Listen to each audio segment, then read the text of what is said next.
Hello everyone. So MSME lending space से दो companies पे आज हम डिस्कशन करेंगे, SBFC finance and UGRO capital. दोनों के Q4 के रिजल्ट आए हैं एंड कॉन कॉल भी हो चुका है, तो इनके नंबर्स प्लस कॉन कॉल में मैनेजमेंट का क्या गाइडेंस है FY26 के लिए, ओवरऑल कैसी अपॉर्चुनिटीज लग रही है दोनों स्टॉक्स में, इन सारी चीजों को डिस्कस करेंगे। सो एसबीएफसी फाइनेंस से स्टार्ट करते हैं। बिजनेस मॉडल ऑलरेडी हमने डिस्कस किया हुआ है काफी बार, एमएसएमई लेंडर है। वैसे इनका गोल्ड लोन का भी बुक है, 15 to 17% जो कंपनी का AUM है वो गोल्ड लोन है, लेकिन बाकी 83-85% प्योर एमएसएमई लोन देती है कंपनी। Q4 के नंबर्स अगर हम देखें तो कंपनी का जो लोन बुक है उसमें 28% का ग्रोथ है YOY लेवल पे। क्वार्टर ऑन क्वार्टर 7% का ग्रोथ है। इनका गाइडेंस भी इतना ही रहता है, 5 to 7% का ग्रोथ ये टारगेट करते हैं सिक्वेंशियली बेसिस पे। डिसबर्समेंट में ग्रोथ थोड़ा सा कम है, सिर्फ 10% का ग्रोथ है YOY लेवल पे। देन अगर हम ब्रांचेस देखें तो 22 ब्रांचेस इन्होंने ऐड करे हैं पूरे साल में, 205 ब्रांचेस हो गए हैं कंपनी के। एनपीए में, एसेट क्वालिटी में एनपीए अगर आप देखोगे तो थोड़ा सा इंक्रीज है, लास्ट क्वार्टर से 4 बेसिस पॉइंट का इंक्रीज आया है कंपनी के एनपीए के अंदर। यील्ड और स्प्रेड दोनों में अच्छी इंप्रूवमेंट है, और एसबीएफसी का जो ओपेक्स टू एयूएम में रिडक्शन चल रहा है वो कंटिन्यू है इस क्वार्टर के अंदर भी।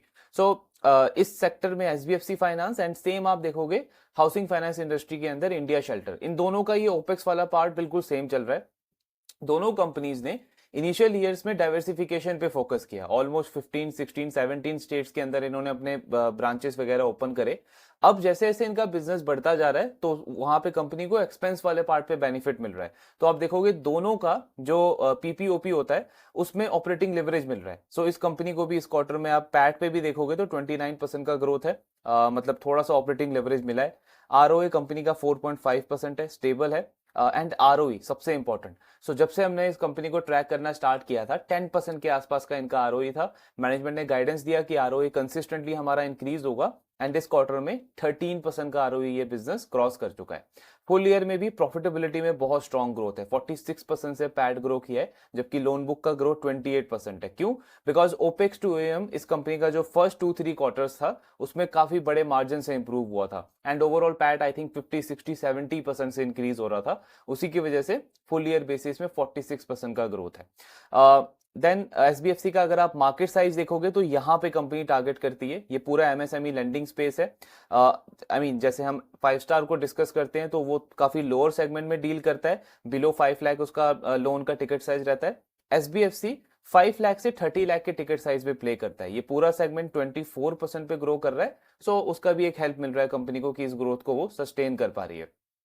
देन 6-7 ईयर्स हो चुके हैं कंपनी को, 700 करोड़ का एयूएम था, अभी ऑलमोस्ट 8700 करोड़ का एयूएम इन्होंने क्रॉस कर दिया है।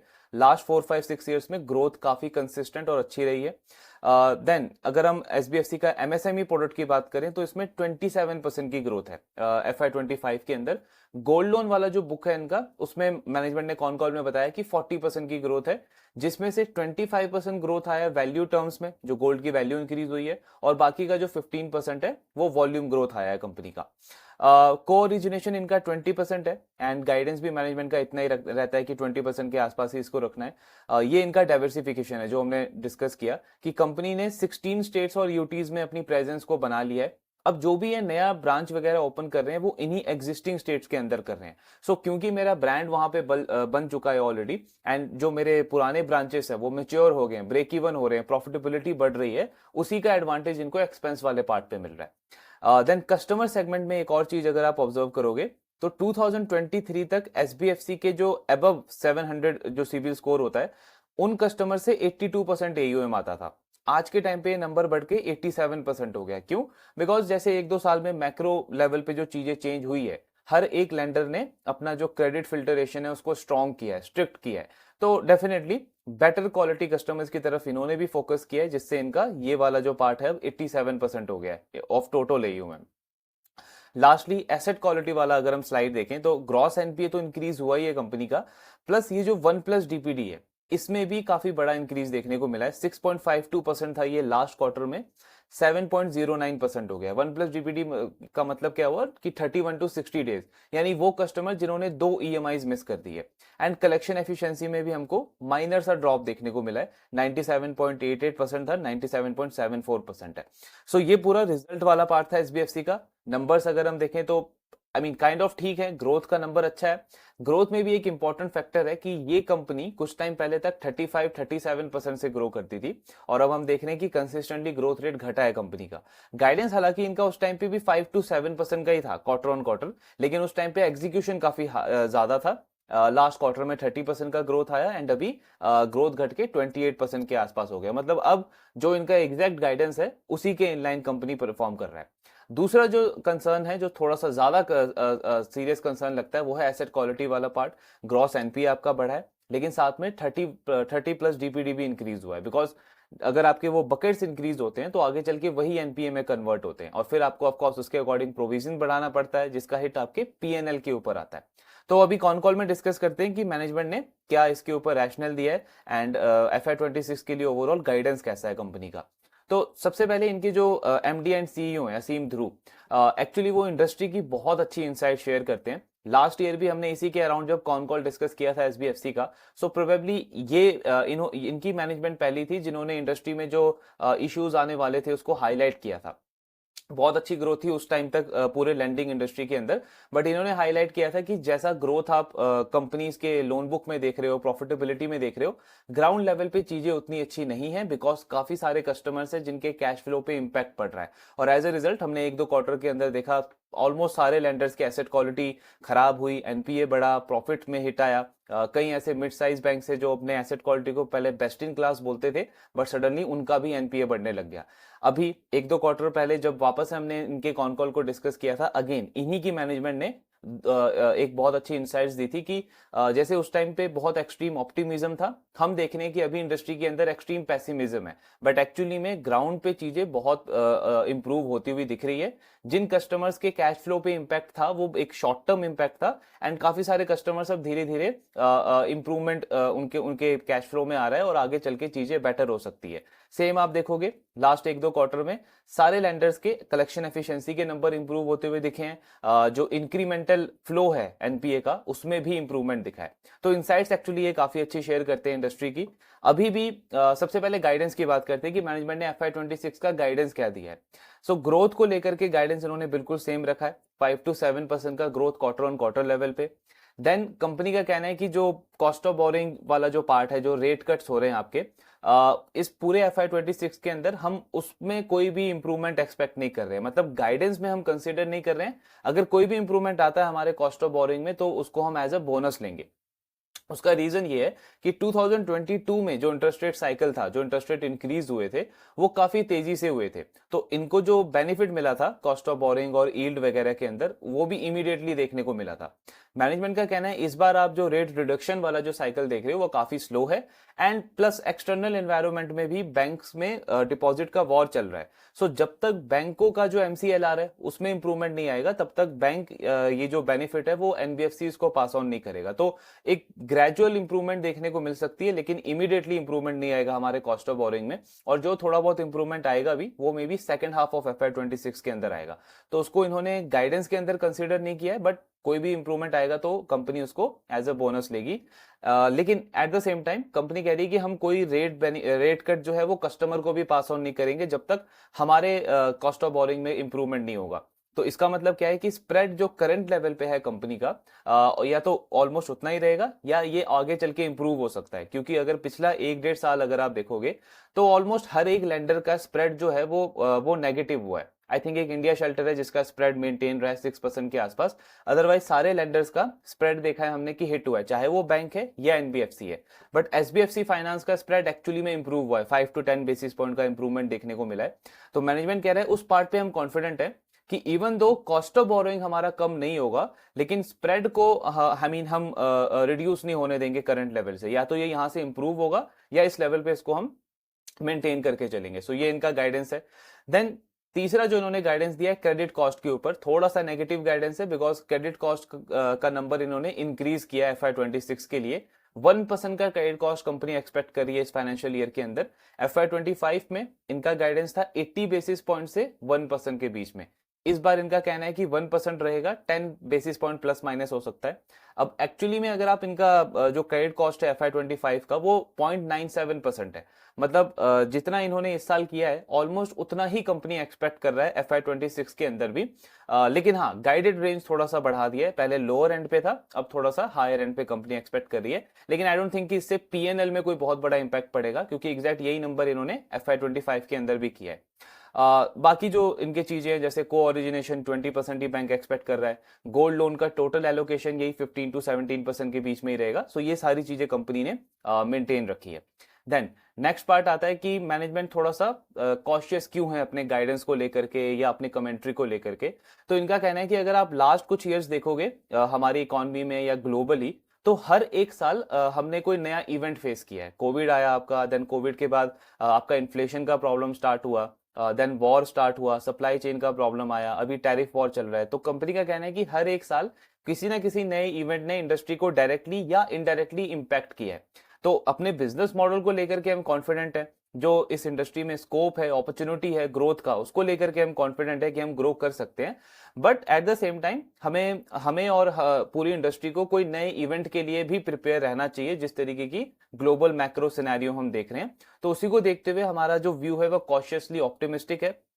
आई मीन इनका कहना है कि आप किसी भी कॉन कॉल में आप हमको सुनोगे तो चाहे इकोनॉमी में चीजें बहुत अच्छी चल रही हो, स्टिल हम जो हमारा जो व्यू होता है वो थोड़ा सा बैलेंस में होता है। एंड अभी जैसे चीजें काफी पेसिमिज्म में है, स्टिल हम जो है वो बैलेंस व्यू लेके चल रहे हैं, रेदर देन कि हम एक्सट्रीम ऑप्टिमिज्म या एक्सट्रीम पेसिमिज्म में जाएं। सो इस तरीके का इनका गाइडेंस है।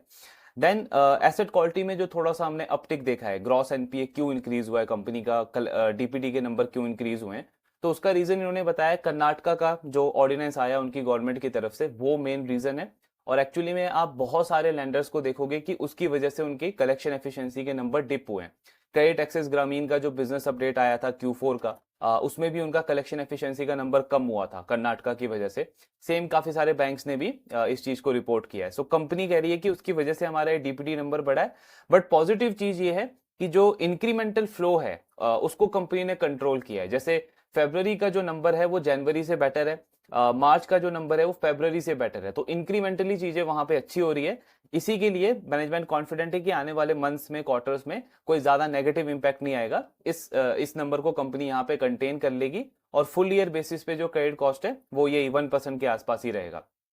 दूसरा एक और चैलेंज क्या है, जैसा ऑर्डिनेंस कर्नाटका में आया है वैसा सेम ऑर्डिनेंस डिस्कशन चल रहा है कि तमिलनाडु के अंदर भी आ सकता है। अभी वहां की गवर्नमेंट डिस्कस कर रही है, मतलब उन्होंने पास नहीं किया, अनाउंस नहीं किया उसको ऑफिशियली। सो इनका जो टोटल लोन बुक है तमिलनाडु के अंदर वो 3% है। अब मैनेजमेंट का कहना है कि अगर कल को चल के वहां पे इस तरीके का कोई अनाउंसमेंट होता भी है, तो एक तो हमारा एलोकेशन काफी कम है, दूसरा हम बहुत क्लोजली उसको वॉच कर रहे हैं कि किस तरीके की सिचुएशन है। तो अगर हमको लगेगा कि कोई चैलेंज आ रहा है तो वहां पे जो डिसबर्समेंट है उसको हम कंट्रोल कर देंगे, और जो एक्स्ट्रा मैन पावर की अगर हमको रिक्वायरमेंट होगी कलेक्शन एफिशिएंसी को इंप्रूव करने के लिए उसको हम डिप्लॉय करेंगे। तो इस तरीके की स्ट्रेटेजी रहेगी। बट क्योंकि ओवरऑल एलोकेशन कम है तो मैनेजमेंट ज्यादा उसको लेके भी कंसर्न नहीं शो कर रहा है। सो ओवरऑल यही इनका गाइडेंस है। बाकी ग्रोथ वगैरह इन्होंने मेंटेन रखा है। एक जो आरबीआई की तरफ से जो नया ड्राफ्ट आया है गोल्ड लोन को लेकर के, उसमें इनका कहना है कि कुछ चीजें अभी क्लियर नहीं है। जैसे आरबीआई का कहना है कि गोल्ड लोन अगर आप दे रहे हो तो आपको ये ट्रैक करना है कि उसका एंड यूज कहाँ पे हो रहा है, कहीं वो पर्सनल कंज्यूमर मतलब पर्सनल लोन की तरह तो उसको कंज्यूमर यूज नहीं कर रहा है।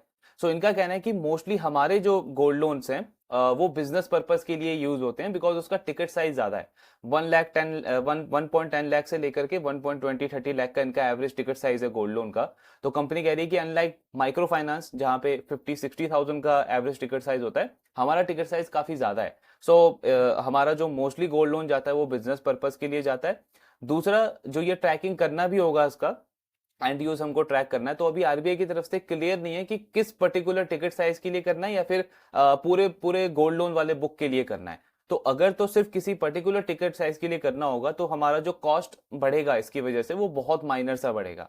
एंड अगर पूरे बुक के लिए करना होगा तो कॉस्ट इंक्रीज जरूर होगा, लेकिन स्टिल हमारे पास लीवर्स है कि फुल ईयर बेसिस पे हमने जो ये गाइडेंस दिया है कॉस्ट टू इनकम का, सो मैनेजमेंट ने एक्चुअली FY26 के लिए कॉस्ट टू इनकम का 50 बेसिस पॉइंट का रिडक्शन का गाइडेंस दिया है। इस साल भी 50 बेसिस पॉइंट का गाइडेंस था, बट एक्चुअली 70 बेसिस पॉइंट का इंप्रूवमेंट आया इनका ओपेक्स टू AUM या कॉस्ट टू इनकम जो भी आप बोलो। अगले साल के लिए भी कंपनी का गाइडेंस सेम है 50 बेसिस पॉइंट का, एंड मैनेजमेंट कह रही है कि अगर कुछ थोड़ा बहुत कॉस्ट बढ़ेगा भी इस सर्कुलर की वजह से, स्टिल हम उसको मैनेज कर लेंगे। सो ये पूरा रिजल्ट एंड कॉन कॉल वाला पार्ट था SBFC का। नंबर्स अच्छे हैं, आई मीन अगर आप ग्रोथ के पॉइंट ऑफ व्यू से देखोगे, एसेट क्वालिटी में थोड़ा सा कंसर्न जरूर है नंबर को देख लेकर के, लेकिन मैनेजमेंट कॉन्फिडेंट है कि इसको वो मैनेज कर लेंगे आने वाले मंथ्स में। इनफैक्ट अच्छी बात यह है कि जो लास्ट 2-3 मंथ्स गए हैं उसमें अच्छा कलेक्शन एफिशिएंसी का डेटा आया है इस कंपनी का। नाउ अपॉर्चुनिटी वाइज अगर आप देखोगे SBFC को, तो एक्चुअली इसको हमको दो तरीके से देखना है। एक तो ऑफ कोर्स वो फैक्टर है कि कंपनी का ग्रोथ रेट घटा है, 35-37% का जो ग्रोथ था वो 30% पे आया, एंड अब फाइनली 28% के आसपास आ गया। दूसरा एक और चीज अगर हम देखें तो प्राइस टू बुक इनका 3.5 3.6 है एंड ग्रोथ 28% है, तो ये देख करके डील वाइज जरूर अच्छा लगता है, अपॉर्चुनिटी अच्छी लगती है, लेकिन मुझे यहाँ पे थोड़ा सा पोर्टफोलियो के पॉइंट ऑफ व्यू से भी देखना पड़ेगा। सो जस्ट इन केस अगर मेरा पोर्टफोलियो का साइज बड़ा है एंड ऑलरेडी मेरा एलोकेशन है हाउसिंग फाइनेंस इंडस्ट्री के अंदर, तो वहां पे 2-3 प्लेयर्स हैं जो इससे थोड़ा सा बेटर लगते हैं in terms of opportunity. For example आप इंडिया शेल्टर को देखोगे, सो वो अराउंड 35-36% से ग्रो कर रहा है एंड उसका आगे का गाइडेंस भी इतना है। ROE उसका बेटर है compare to SBFC finance, and strong operating leverage है उसके पास भी। सो प्राइस टू बुक उसका 3.6 है, तो इन टर्म्स ऑफ अपॉर्चुनिटी अगर मैं देखूं तो वो बेटर डील लगता है कंपेयर टू SBFC। सेम वहां पे एप्टस वैल्यू एक और प्लेयर है जो अराउंड 30% से ग्रो कर रहा है, गाइडेंस भी सेम है, 18% का ROE है उसका, and price to book around 4 के आसपास है। तो अगर आप उसको भी देखोगे तो अपॉर्चुनिटी वाइज या डील वाइज SBFC से थोड़ा सा बेटर लगता है, बिकॉज इसका ग्रोथ रेट कम है, ROE भी कम है, और प्राइस टू बुक ऑलमोस्ट उन्हीं के आसपास है, 3.5-3.6 के बीच में। सो मुझे यहाँ पे ये देखना है पोर्टफोलियो लेवल पे कि अगर मैं ऑलरेडी उन प्लेयर्स में एलोकेटेड हूं, तो मेरा जो कैपिटल एलोकेशन है वो उस प्लेयर पे ज्यादा होना चाहिए जिसमें अपसाइड का चांस ज्यादा है। जैसे इस केस में, in case of course India shelter का परफॉर्मेंस सस्टेन रहता है तो उसका अपसाइड का चांस ज्यादा है।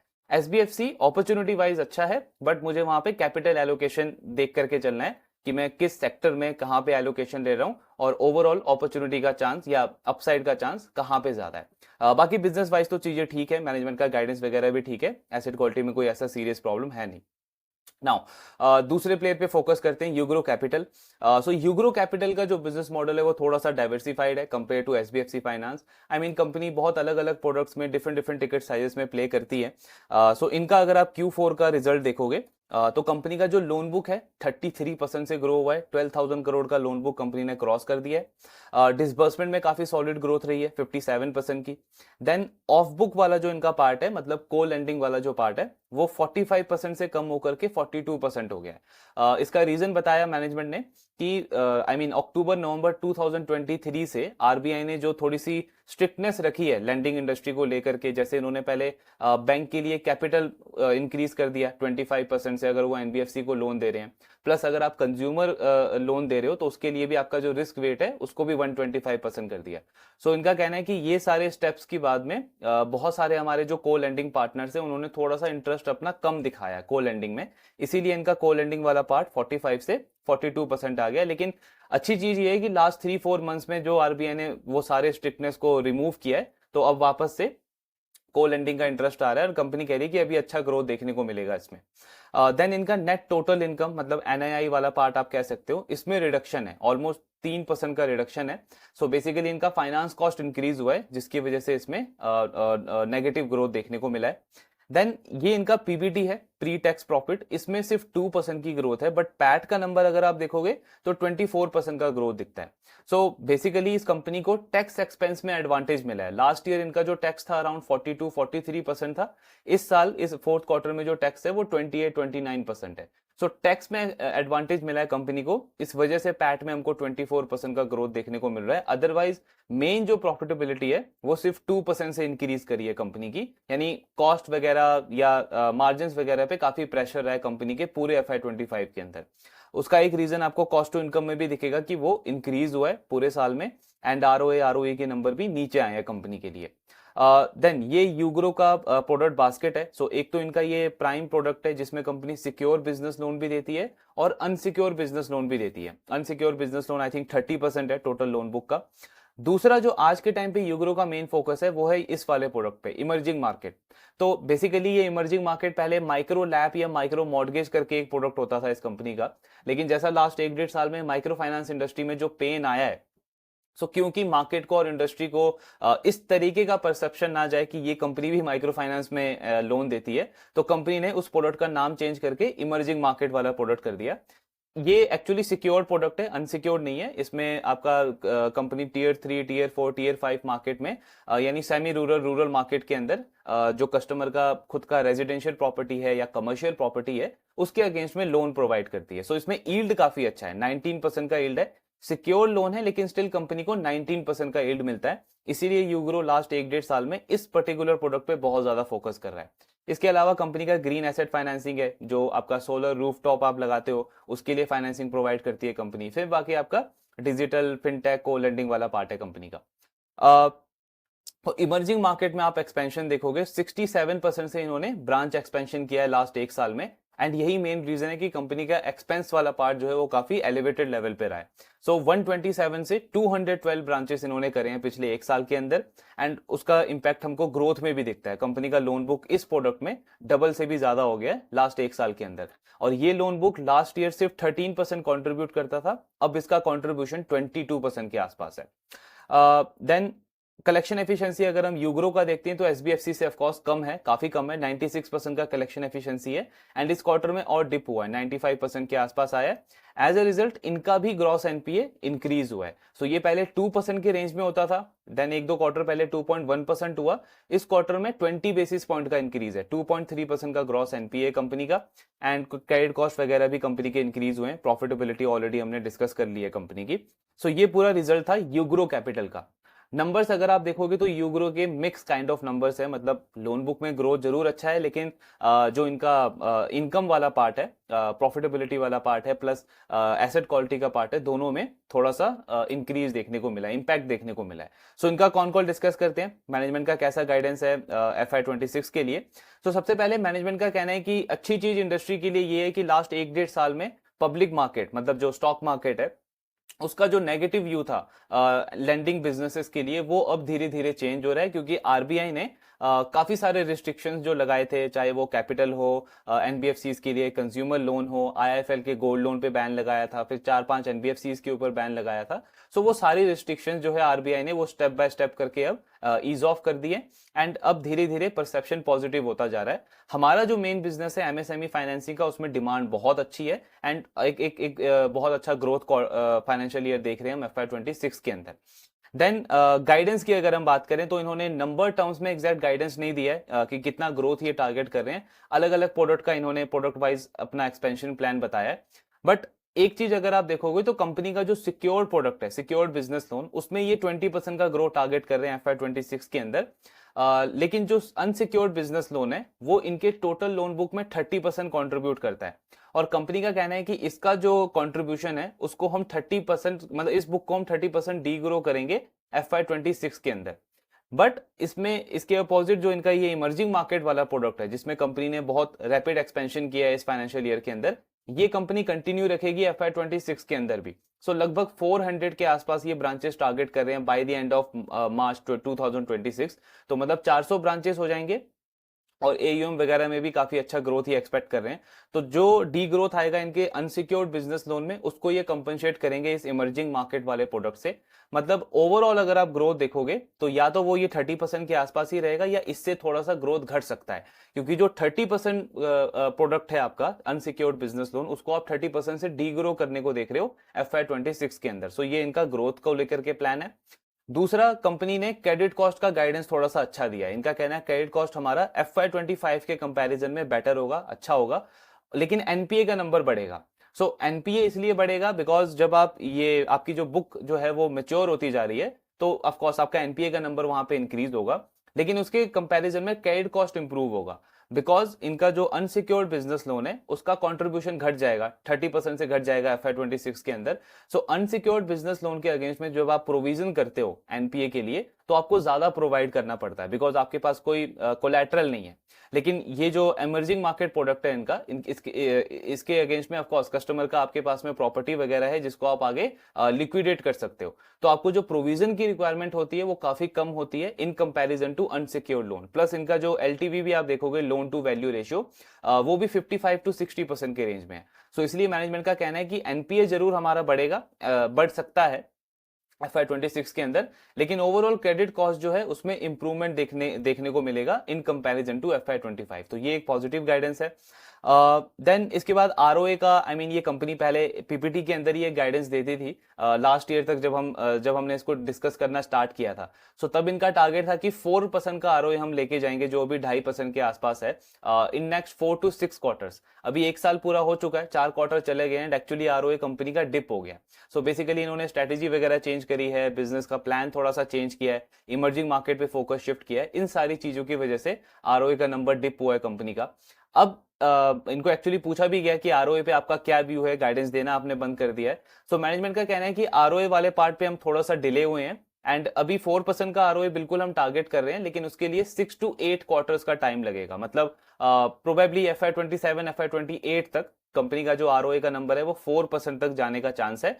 एंड उसके 3-4 लीवर्स हैं। अभी आप आरओए देखोगे तो 2.5% के रेंज में है, अब ये 4% तक कैसे जाएगा?